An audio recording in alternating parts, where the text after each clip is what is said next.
Assalamualaikum warahmatullahi wabarakatuh. Kami dari kelompok 3 akan memaparkan materi mengenai Project Based Learning pada mata kuliah Strategi Belajar Mengajar BSI dengan dosen pengampu Bapak Sukatman dan Ibu Inu Cahyaning Tias. Anggota kelompok kami yaitu Sakina Baweni Komalasari, Kurniawan Utama Putra, Diah Ayufa Radiska Putri, dan Uswatun Hasanah. Tujuan dari Project Based Learning. Menurut Trianto dalam Anggraini dan Wulandari tahun 2021, tujuan dari Project Based Learning yang pertama, memberikan siswa wawasan yang luas ketika menghadapi masalah secara langsung. Yang kedua, mengembangkan kemampuan berpikir kritis dan keterampilan dalam menghadapi permasalahan yang diterima secara langsung. Oleh karena itu, tujuan penerapan Project-Based Learning adalah menguatkan dan mendorong siswa untuk melakukan kegiatan berpikir kritis guna menyelesaikan permasalahan yang telah diterima. Selain itu, juga dapat dilakukan sebagai upaya untuk mengembangkan wawasan siswa. Selanjutnya yaitu kelebihan dari Project-Based Learning. Sumarni dalam Dewi tahun 2023 mengungkapkan kelebihan dari Project-Based Learning. Yang pertama, meningkatkan motivasi belajar siswa. Yang kedua, meningkatkan kemampuan siswa dalam belajar secara kooperatif maupun kolaboratif. Yang ketiga, meningkatkan kreativitas siswa. Nah, melalui Project-Based Learning, siswa akan dihadapkan pada tantangan-tantangan penelitian yang memungkinkan mereka untuk mengeksplorasi ide-ide kreatif. Misalnya, menulis cerita pendek. Nah, hal tersebut dapat meningkatkan kreativitas mereka. Perkenalkan, saya Usun Hasanah dengan NIK Mahir 31. Baik, selanjutnya adalah kelemahan Project Based Learning. Pertama, PJBL memerlukan lebih banyak waktu untuk menyelesaikan masalah dan menghasilkan produk. PJBL memang memerlukan waktu yang lebih lama karena siswa harus merencanakan, menyelidiki, dan membuat produk atau solusi. Proses ini melibatkan banyak langkah dari penelitian awal hingga revisi akhir yang semuanya membutuhkan waktu yang signifikan. Kedua, PJBL membutuhkan lebih banyak biaya. Biaya bisa menjadi faktor karena PJBL sering memerlukan sumber daya tambahan. Sumber daya tersebut dapat berupa materi seperti buku, akses ke literatur digital, atau alat bantu pembelajaran lainnya yang mendukung pengajaran bahasa yang interaktif dan menarik. Selain itu, mungkin ada biaya terkait dengan waktu guru untuk perencanaan dan evaluasi yang lebih intensif. Ketiga, PJBL membutuhkan fasilitas dan perlengkapan yang memadai. PJBL memerlukan berbagai fasilitas dan perlengkapan untuk mendukung pembelajaran eksploratif.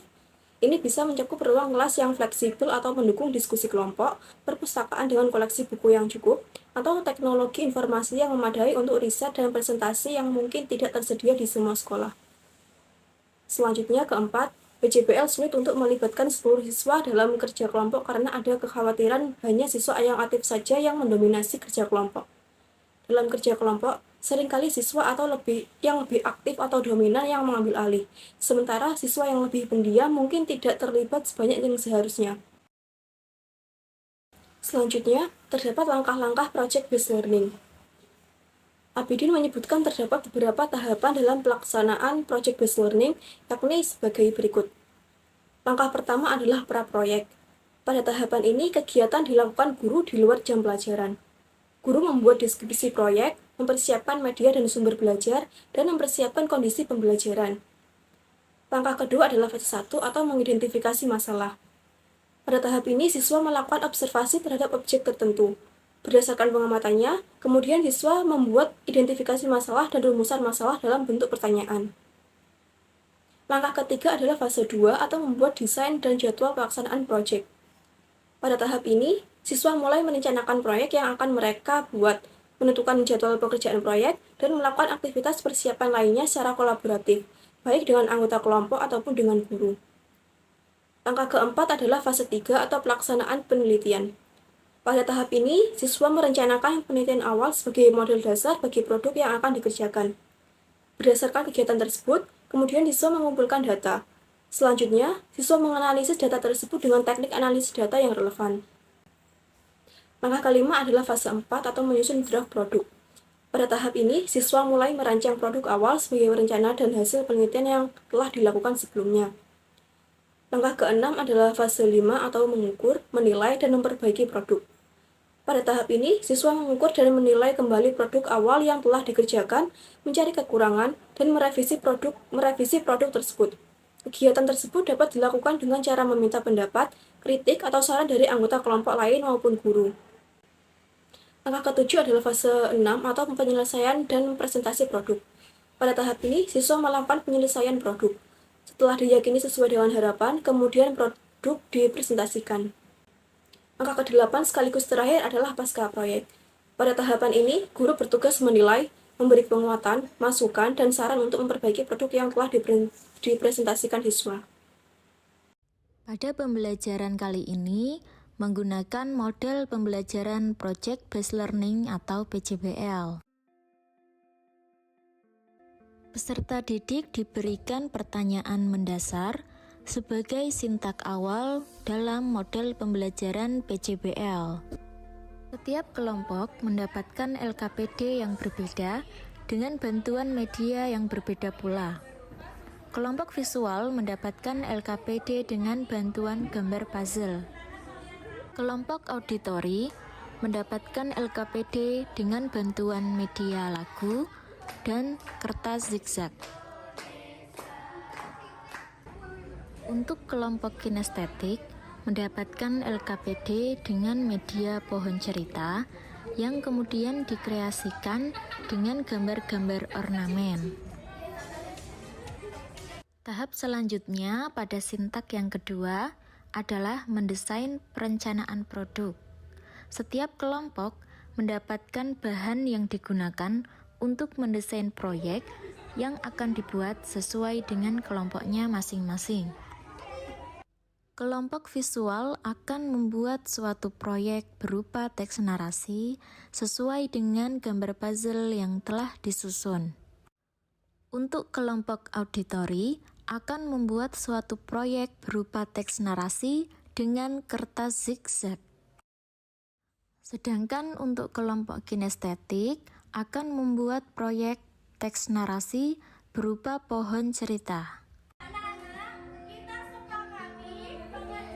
Pada sintak yang ketiga, yaitu menyusun jadwal pengerjaan proyek sesuai dengan kesepakatan kelas. Selanjutnya, pada sintak yang keempat, guru memonitor keaktifan dan perkembangan proyek. Setiap kelompok mulai mengeksekusi pembuatan proyek yang direncanakan. Pada tahap berikutnya, setiap kelompok akan melakukan uji kelayakan atau koreksi sebelum memaparkan hasilnya pada kelompok lain. Pada tahap akhir di bagian evaluasi pengalaman, setiap kelompok memaparkan karya atau proyek yang sudah dibuat. Kelompok lain memberikan tanggapan. Sebelum pembelajaran diakhiri, guru memberikan penguatan materi dan juga memberikan apresiasi terhadap hasil kerja peserta didik agar terus termotivasi dan meningkatkan semangat belajarnya. Langkah-langkah Project Based Learning dalam video yang berjudul Pembelajaran Berdiferensiasi menggunakan model PJBL Bahasa Indonesia kelas 4 tersebut sudah sesuai. Pada video tersebut, terdapat langkah 1 adalah membuka pelajaran. Guru membuka pelajaran dengan mengucapkan salam dan doa bersama. Guru menyiapkan suasana kelas yang kondusif dengan menanyakan kabar dan mengecek kehadiran siswa. Selain itu, guru juga mengajak peserta didik menyanyikan lagu Garuda Pancasila untuk meningkatkan jiwa nasionalisme peserta didik. Selanjutnya, langkah 2 ada apersepsi dan pertanyaan pemantik. Guru memberikan apersepsi dan pertanyaan pemantik untuk memastikan kemampuan awal siswa serta menyampaikan tujuan pembelajaran yang akan dicapai, yaitu belajar tentang menulis cerita pendek. Pada langkah 3 ada pembagian kelompok. Guru membagi peserta didik menjadi kelompok-kelompok kecil sesuai dengan gaya belajarnya. Terdapat 3 kelompok yaitu visual, auditori, dan kinestetik. Pada langkah 4 ada mendesain perencanaan produk. Setiap kelompok mendapatkan LKPD yang berbeda dengan bantuan media yang berbeda pula. Pada kelompok visual, LKPD dengan bantuan gambar puzzle. Pada kelompok auditori, LKPD dengan bantuan media lagu dan kertas zigzag. Sedangkan pada kelompok kinestetik, LKPD dengan media pohon cerita. Selain itu, setiap kelompok juga mendapatkan bahan yang digunakan untuk mendesain proyek yang akan dibuat sesuai dengan kelompoknya masing-masing. Pada langkah 5 adalah menyusun jadwal pengerjaan proyek. Setiap kelompok menyusun jadwal pengerjaan proyek sesuai dengan kesepakatan kelas. Pada langkah 6 adalah monitoring keaktifan dan perkembangan proyek. Guru memonitor keaktifan dan perkembangan proyek setiap kelompok. Setiap kelompok mulai mengeksekusi pembuatan proyek yang direncanakan. Pada langkah 7 terdapat uji kelayakan atau koreksi. Setiap kelompok melakukan uji kelayakan atau koreksi sebelum memaparkan hasilnya pada kelompok lain. Pada langkah 8 adalah presentasi hasil karya. Setiap kelompok memaparkan karya atau proyek yang sudah dibuat, sedangkan kelompok lain memberikan tanggapan. Pada langkah 9, terdapat evaluasi dan refleksi. Guru memberikan penguatan materi dan juga memberikan apresiasi terhadap hasil kerja peserta didik. Peserta didik diberikan lembar evaluasi untuk pengetahuan tingkat kecapaian tujuan pembelajaran. Peserta didik mengerjakan soal secara individu. Guru bersama siswa melakukan refleksi pembelajaran. Di sini, peserta didik diminta untuk menuliskan pengalaman belajarnya pada selembar kertas, kemudian ditempelkan pada papan refleksi. Angka 10 sekaligus langkah terakhir adalah penutup. Di sini, guru menutup kegiatan pembelajaran dengan mengucapkan salam dan berdoa bersama. Dalam video ditemukan kritik positif dan kritik negatif. Kritik positif dari video ini yaitu memberikan contoh yang baik tentang pelaksanaan dari project based learning di kelas. Nah, guru dapat menjelaskan langkah-langkah project based learning dengan jelas dan dapat mudah dipahami. Video tersebut juga menunjukkan bagaimana guru menggunakan berbagai media dan strategi untuk mengakomodasi gaya belajar yang berbeda-beda. Sedangkan kritik negatif dari video ini yaitu durasi video tergolong singkat, sehingga beberapa penjelasan terkesan terburu-buru. Video tersebut juga tidak menunjukkan secara detail bagaimana proses pembuatan proyek yang dilakukan oleh siswa. Saran dari video tersebut yaitu dapat diperpanjang untuk memberikan penjelasan yang lebih detail tentang langkah-langkah dari project based learning. Video juga dapat ditambahkan dengan cuplikan proses pembuatan proyek oleh siswa agar lebih menarik dan informatif. Secara keseluruhan, video ini merupakan sumber belajar yang bermanfaat bagi guru yang ingin mempelajari dan menerapkan project based learning di dalam kelas. Permisi Kak, boleh minta waktunya sebentar? Iya, boleh Kak. Di sini saya ingin mewawancarai tentang project based learning. Sebelumnya kalau boleh tahu namanya siapa ya?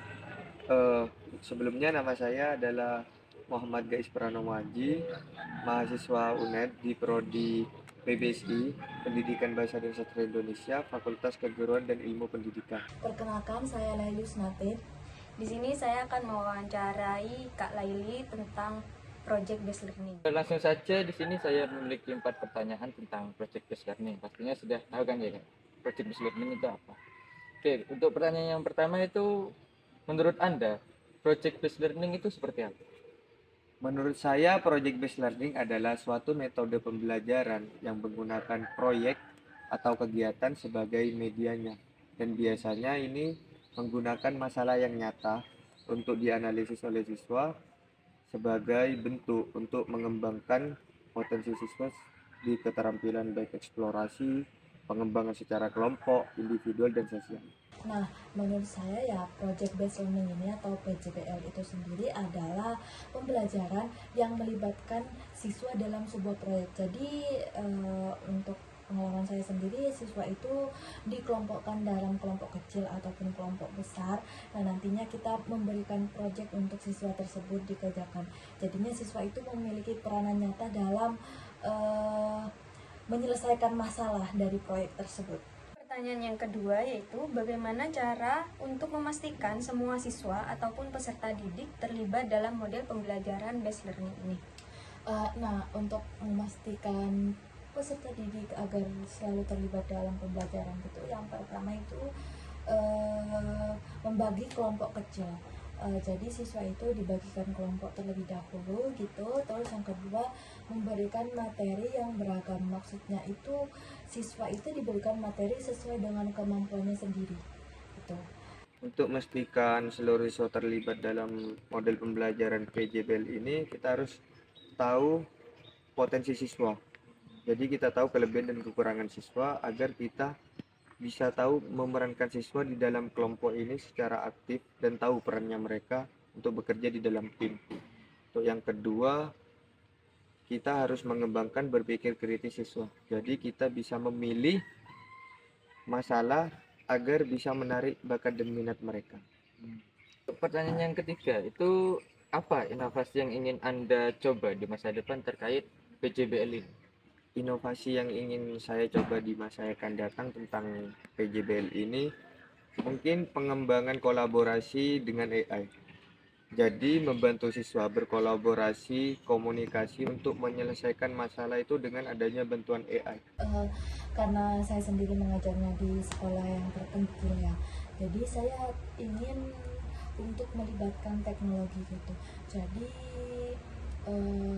agar gambaran siswa itu luas karena menggunakan teknologi tersebut. Nanti kan jika kita menggunakan teknologi ya kita menggunakan contoh gambar lah apalah, jadi setiap siswa itu memiliki gambaran gitu agar juga menalarnya itu lebih luas. Baik, pertanyaan yang selanjutnya yaitu pertanyaan keempat, apa saja tantangan saat menerapkan PJBL di kelas? Tantangannya yang pertama itu adalah waktu, jelas ya, karena untuk menerapkan proyek ini kan membutuhkan waktu yang cukup lama ya, jadi itu sendiri waktu. Dan yang kedua itu manajemen kelas, jadi untuk mengelompokkan per anak itu agak sedikit kesulitan karena kadang-kadang anak-anak itu tidak mau gitu dikelompokkan untuk sama yang ini, jadi pemilih lah ya. Mungkin tantangan yang untuk menerapkan PJBL di kelas itu pengelolaan waktu. Jadi kita harus memberikan waktu yang pas untuk siswa agar bisa mendalami PJBL ini dan memberikan waktu yang cukup lah agar PJBL ini bisa berjalan sesuai keinginan kita dan dengan baik. Itu saja ya kak. Oke, baik, terima kasih atas waktunya.